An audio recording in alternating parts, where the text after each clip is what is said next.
And this is a perfect example of an exposed French drain. Yes, you can see the storm grate over there, but as you can see from all these houses everywhere, the volume of water that goes to it ends up overflowing it, and it goes into my customer's yard, builds up, makes a giant moat going all the way around, and then tries to facilitate out to the street that way.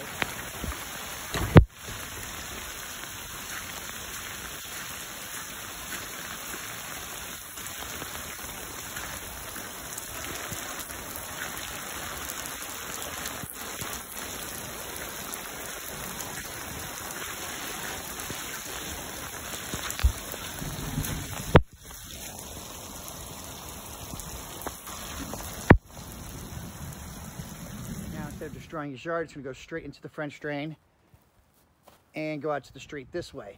Now I tell everybody, please make sure you leave the French drain system's exposed rock.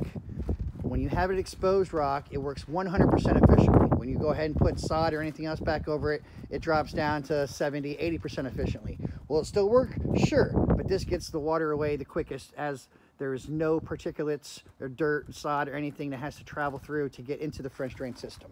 You can go ahead and put a decorative rock on top of this, so that way you don't have just the gray 3/4 gray stone, but anything you want to do is fine, but please leaving it exposed is 100% effective.